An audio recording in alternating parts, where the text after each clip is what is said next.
Non cash transaction ہیں واپس 0.6 پہ لے کر جا رہے ہیں.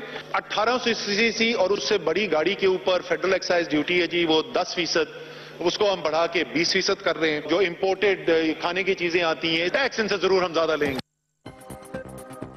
معاشی دلدل سے نکلنے کے لیے کپتان کی حکومت کا پہلا پلان، مہنگے موبائل فونز پر مہنگائی کے سگنل. 1800 سی سی سے اوپر والی گاڑیوں پر ٹیکس کا لوڈ 10 سے بڑھا کر 20% کر دیا. سگریٹ پر مزید ڈیوٹی لگے گی. نان فائنڈرز کے لیے نئی گاڑی اور جائیداد خریدنے پر پابندی ختم. فائنانس ترمیمی بل قومی اسمبلی میں پیش. سالانہ 12 لاکھ روپے کمانے والوں پر انکم ٹیکس چھوٹ برقرار. 24 لاکھ آمدن پر بھی پہلے والی شرح رہے گی. 24 لاکھ سے اوپر سیلری والے تیار ہو جائیں، 5% کی بجائے 20% ٹیکس بھرنا ہوگا. امپورٹڈ چاکلیٹ، مشروبات، جوسز میں بھی مہنگائی کی کڑواہٹ. دودھ اور منرل واٹر کے گھوٹ بھی بھاری پڑیں گے. 300 پرتعیش اشیاء پر ریگولیٹری ڈیوٹی عائد کر دی گئی. وہ 95 ارب ڈالر پہ پہنچ گئے. یہ قرضے لینے کے باوجود آج صورتحال یہ ہے کہ ہمارے زر مبادلہ کے ذخائر تیزی سے گر رہے ہیں، خطرناک حد تک کم ہو چکے ہیں، اور اس وقت ہمارے پاس 2 ماہ کے امپورٹس کے برابر بھی ذخائر باقی نہیں. معیشت ICU میں ہے. بیرونی قرضے 95 ارب ڈالر تک پہنچ چکے ہیں. فوری اقدامات نہ کیے گئے تو صورتحال مزید سنگین ہو جائے گی. حکومتی مثبت پالیسیز کے نتائج آنے میں وقت لگے گا. بجٹ پیش کرنے کے بعد وزیر خزانہ اسد عمر کی نیوز کانفرنس. مسلم لیگ نون نے IMF سپانسرڈ بجٹ قرار دے دیا. لینڈ مافیا اور آٹو کمپنیز جیت گئیں، ٹیکسز دینے والا ہار گیا. سابق وزیر خزانہ مفتاح اسماعیل کا رد عمل.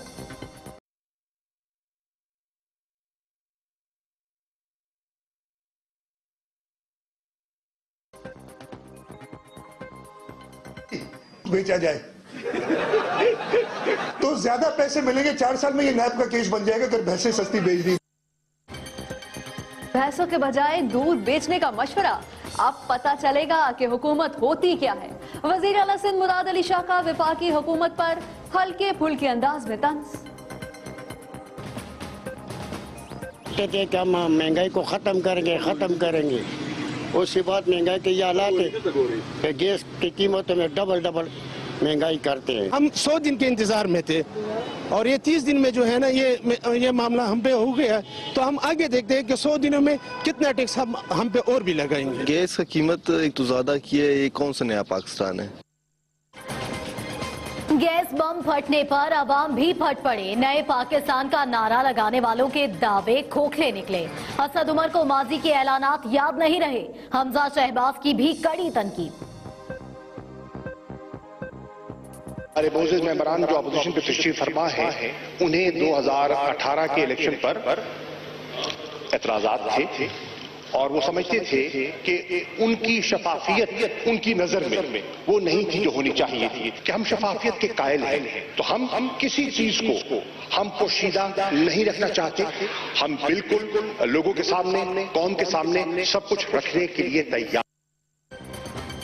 دھاندلی کے الزامات کا معاملہ، حکومت تحقیقات پر راضی ہے. قومی اسمبلی میں تحریک منظور ہو گئی. ملک میں شفاف الیکشن سب جماعتوں کی ضرورت ہے. پارلیمانی کمیشن بنانے کے قائل ہیں. پارلیمانی کمیٹی با اختیار ہوگی. شاہ محمود قریشی کی یقین دہانی.